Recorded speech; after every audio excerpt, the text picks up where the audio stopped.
Hi sir, எப்படி இருக்கீங்க? Fine doctor, நீங்கள் எப்படி இருக்கீங்க? குட். சார், உங்களை பற்றி ஒரு ஃபியூ வேர்ட்ஸ் இன்ட்ரடக்ஷன் பண்ணலாம். My name is Santhosh. So இங்கே சென்னையில் ஒரு ஐடி கம்பெனியில் ஒர்க் பண்ணிட்டுருக்கேன். So I'm here in Chennai for about 1.5 years now. Okay. So நம்ம ரெண்டு பேர் ஃபர்ஸ்ட் எப்படி மீட் பண்ணோம் அப்படின்றத வச்சு யா ஷோர். ஸோ நான் இதுக்கு முன்னாடி கோயம்புத்தூரில் ஒர்க் பண்ணியிருந்தேன். என்னோட நேட்டிவும் அதுதான்.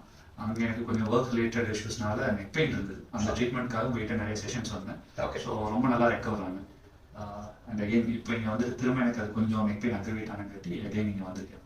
ஸோ அப்போ கீழே வெளில இடிச்சிக்கல, it's all work related, right? Of course work related. So அந்த ஒர்க் ரிலேட்டட் நெக் பெயின் தான் இட் ஹஸ் பீன் உங்களுக்கு வந்து அங்கே வந்து ட்ரீட்மெண்ட் பண்ண ஆரம்பிச்சு. Yeah correct. ஸோ உங்களுக்கு எத்தனை செஷன்ஸ் நாங்கள் நம்ம ட்ரீட்மெண்ட் பண்ணோம்? அங்கே இனிஷியலாக ஒரு it was about 7-8 sessions. Okay. அதுக்கப்புறமா ஸ்ட்ரென்தனிங்காக அகெயின் ஒரு சில செஷன்ஸ் நீங்கள் ரெக்கமெண்ட் பண்ணீங்க. Okay. So it went out really well.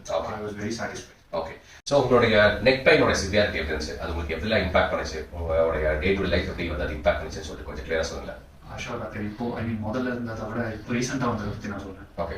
நான் இப்போ ஜிம்மெல்லாம் ட்ரை பண்ணிட்டு இருக்கேன். பார்த்தீங்கன்னா ரீச் போகிறப்போ கொஞ்சம் கொஞ்சம் அக்ரிவேட் ஆகிட்டு இருந்தது. நானும் சரி போயிடும் முதல்ல இருந்தது தானே அப்படின்னு சொல்லிட்டு அதை பெருசாக கண்டினியூஸாக பண்ணிட்டு இருக்கப்போ எனக்கு மூவ்மெண்ட்டில் ஃபஸ்ட்டு பிரச்சனை இருந்தது, மொபிலிட்டியில். ஸோ நான் ஒரு மோஷன்னு பார்த்தீங்கன்னா இந்த அளவுக்கு மேலே திரும்ப முடியாத அளவுக்கு இருந்தது. ஓகே.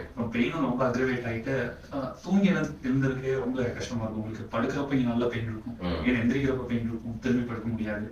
அந்த டைம்ல அகைன் வெயிட்டிங் கன்சல்டேஷன் பண்ணேன். ஒரு 2 செஷன்ஸ்லேயே எனக்கு நல்ல ஒரு டிராஸ்டிக் சேஞ்ச். மூவ்மெண்ட்ல நல்லா இருந்தது, பெயினும் இருந்தது. மொத்தமாக 5 செஷன்ஸ் முடிக்கிறப்போ நல்லாவே ஒரு நார்மல் சிட்டி வந்தது. Okay. Okay, very good, thanks. இது வந்து ஒரு பெய்ட் ப்ரொமோஷனோ இல்லை ஒரு மாடல் வச்சு பண்ணுறதோ அதெல்லாம் கிடையாது. நான் ரொம்ப நாளாக அவர்கிட்ட கோயம்புத்தூர் வந்து ட்ரீட்மெண்ட் வந்துட்டுருக்கேன். It's and honest feedback. Bhuvanesh ஏற்கனவே சொல்லியிருந்தேன் உங்களுக்கு, கோயம்புத்தூர்லேருந்தே அவருக்கு தெரியுங்க. ட்ரீட்மெண்ட் இதெல்லாம் தாண்டி அவரோட டயக்னாஸ்டிக்ஸ் இது வந்து ரொம்ப பக்காவாக இருக்கும். நம்ம இந்த இடத்துல பெயின் சொன்னால் அதோட ரூட் காஸ் இங்கே தான் இருக்கும், இதனால தான் வந்துருக்குங்கிறத ரொம்ப ஈஸியாக கண்டுபிடிச்சிருவாரு. And he has a very good team here as well. It's a wonderful facility and equipment machinery எல்லாமே ஒரு டாப் நாச்சாக பிராண்ட் நியூவாக வச்சுருக்காங்க. ஸோ நம்மளுக்கு இந்த ஒரு ஐடி ஹப் பக்கத்துலேயே இந்த மாதிரி ஒரு கிளினிக் எதுவும் இல்லைன்னு நினைக்கிறேன். So this is the first one. இதை யூஸ் பண்ணி நம்ம எல்லாருமே கண்டிப்பாக பெனிஃபிட் ஆகணும். I strongly recommend O2D3.